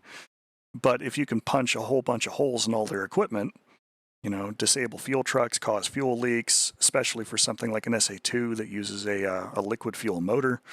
If you can disable or cause leaks and things like that, you could disable that site for a long period of time. And if it's hidden away in a jungle where you can't get a clear line of sight on where that area is, if you can blanket that area with a bunch of little submunitions, then you can really render that site potentially disabled, damaged, or destroyed a lot easier than just dropping standard iron bombs in the same spot. So unfortunately, DCS doesn't model all that. So in that case, my recommendation is if you're going to be dropping cluster bombs to try and attack these targets, drop them in more serious numbers. So that way you have more of those little individual hockey pucks striking your target and potentially causing the kind of damage that you would like, rather than the damage that it should do for a fewer number of bombs. All right, so at this point we're looking at ground moving target. We're scanning the area with the radar. Hilariously though, I spent a lot of my time on these first couple passes in ground mapping mode, which is GM, rather than ground moving target, which is GMT. Because no sooner do I put it in GMT mode do I go, oh right, here they are. What this does when you are in CCRP mode, because if you are in CCIP, it doesn't turn on the radar for you to be able to use it in this fashion, so you have to use it in either CCRP or DTOS mode. But what it will show is the ground terrain out to whatever range you're currently scanning at. Shorter ranges will give you better resolution as far as terrain details go, so it's easier to find roads, mountain ridges, towns, etc. if you are in a shorter scan in the F-16. But anything that is moving, anything that is traveling at speed along the ground, which can be a lot of different things, such as helicopters in near hover, such as trucks and things that are moving and scattering and displacing from a previous attack, such as convoys in motion from going from point A to point B. Unfortunate, but it does make sense here for it. That also counts for any civilian traffic that might be on the road. Sometimes those vehicles can show up as GMT targets too. So if you have civilian traffic on a given map, just be careful that what you're looking at might not be actual ground vehicles that you're trying to kill for a mission, but could possibly be other kinds of cars that are just kind of doing their own thing and moving from point A to point B. Now, the advantages that you have for looking at something in GMT is that it will track the target every time the radar makes a pass over the top of it, and it will automatically slew all of your other sensors to point at that spot. So if you are tracking a convoy with the radar, you can transition from your radar page to your targeting pod and look at that target area. Oh, yeah, no, I guess that is a problem just for other modules that are better put together. Because I ran into that a lot on the F-15 and all that, where tracking things on the ground would actually track the civilian targets too, which is interesting. Okay, so strike all that. The only things you're going to see on GMT are hostile or, placed vehicles and things, not the generic civilian traffic that's moving around. That's actually good to know. But in this particular case, like, find the target, it shows up as a white square that stands out against the gray tone background of the radar display. And at that point, it will slew all your sensors when you lock it with the radar, and then you can swap to that sensor to get a better idea what it is you're staring at. So if you're looking at a convoy that's in motion, you can swap to your targeting pod and start assessing that convoy and go, are those Shilkas or are those Vulcans? Are those SA-13s or are they Chaparrals?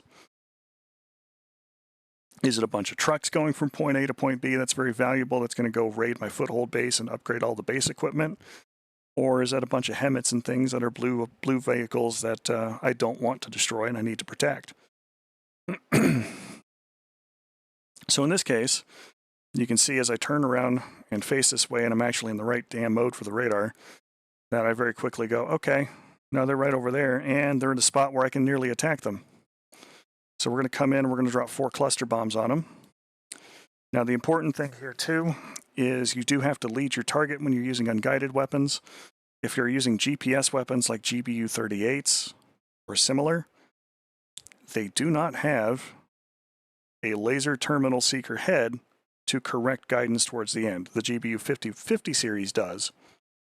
Those have a laser terminal head seeker on the nose, so you can fire a laser and track a moving target with it. Otherwise, the GPS weapons go to a set of grid coordinates that do not change after the weapon's been released. So keep that in mind. If you're going to be dropping JDAMs like this, you still need to lead them just like you would if you're dropping iron bombs to make sure that you can destroy that target. Otherwise, this is a perfect opportunity if the target convoy is in motion to drop a laser-guided bomb on it, like a GBU-10 or a GBU-12, and aim for the middle of the convoy to really bust them up, or select the most dangerous vehicle in the convoy and destroy it first and make sure that it goes. In this particular case, I was looking to saturate the entire convoy with cluster bombs. I reset my ripple spacing to 75 feet. I reset my ripple quantity to 4 bombs, which was the last 4 bombs I had on the jet for the CPUs. And we aimed at a spot a little bit in front of the convoy to try and take into account that the bombs are going to fall for about 10 to 12 seconds based on how fast that convoy was moving. Not really a whole lot of indicators to show you where that position might be, so you are going to have to kind of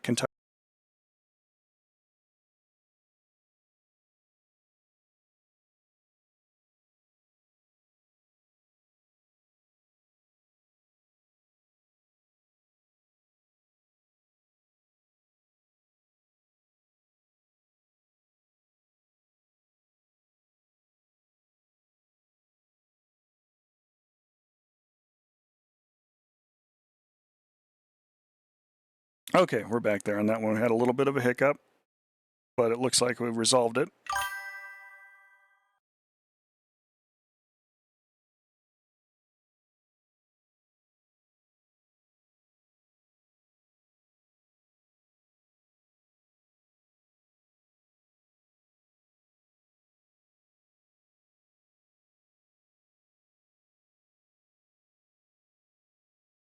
All right, so we're back here for that. Thanks for bearing with me on that one, folks. All right, so anyway, we're coming in to attack that target. We're leading our target a little bit, making sure that we can get those bombs in there. Kind of have to do that by windage. You can study the target convoy for a while and try and get a feel for how fast it's going.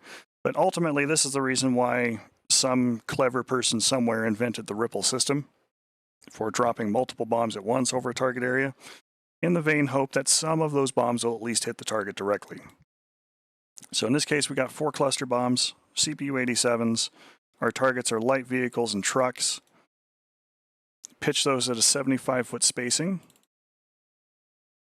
which really saturated that area, and our lead was good enough that those CBUs just completely rained hell start to end on the convoy, like a large blanket of submunitions to just knock it out. And that's what we want. So that was our attack with the radar to make that happen. Landed at Gaziantep, came by to go throw some rockets. We can see how much damage we caused there on that one. Kind of. The outpost was hit a couple of times. Curled back around. I gave them a lot more rockets. But Hydras are very small rocket heads. Even shooting at trucks and things like that, you do need to be a lot closer to make those work. It's a weapon system that is possible. It's good that we demonstrated it, but I think I can count on one hand the number of times I've carried rockets up for sincerely trying to deal damage to a target in the F-16.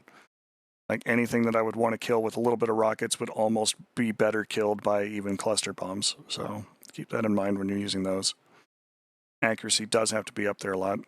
Now you could, if you are doing things like spotting for some other people, bring smoke rockets up, perhaps as one pod on one side of the aircraft,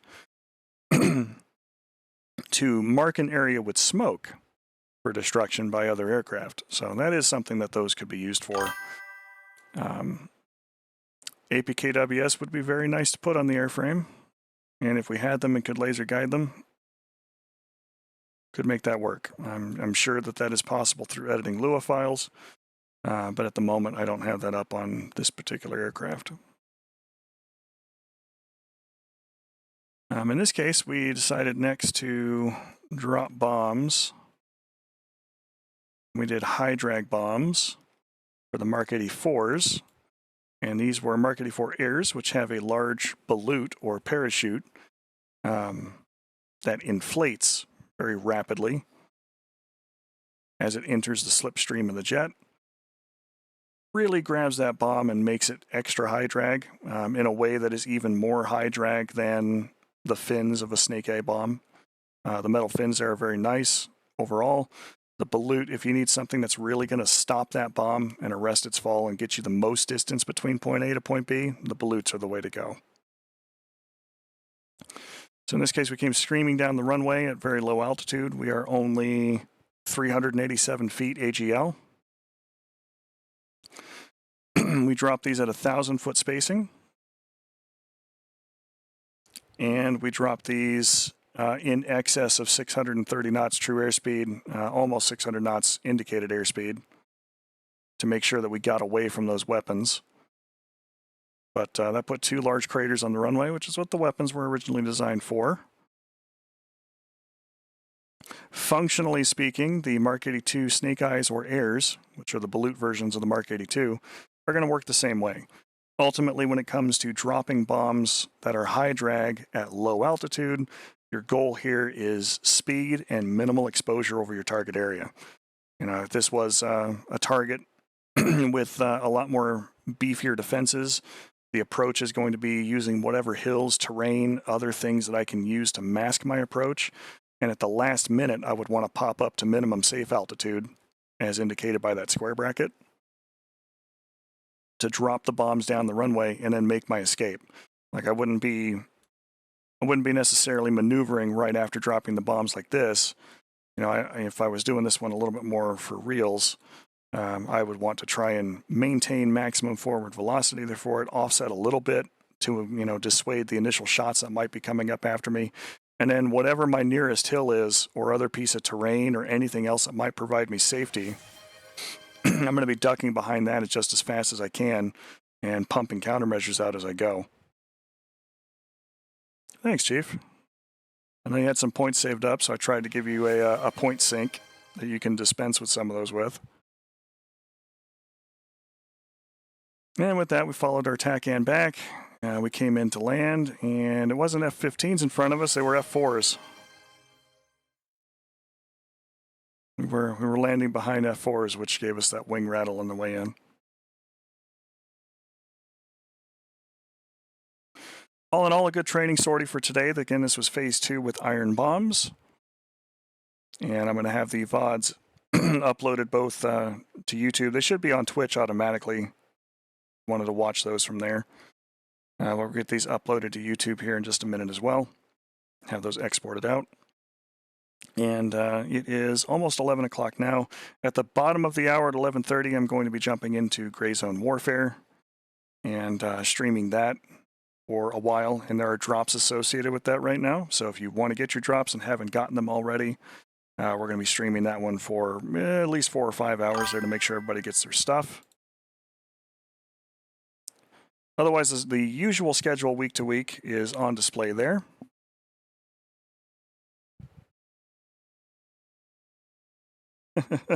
Can you redeem for skee ball tickets? Yeah, maybe. Tuesday, we should be back with DCS and Classic Games. We have been playing Elder Scrolls 4 Oblivion Remaster for Classic Games, and I've been doing that more than flying on Tuesday.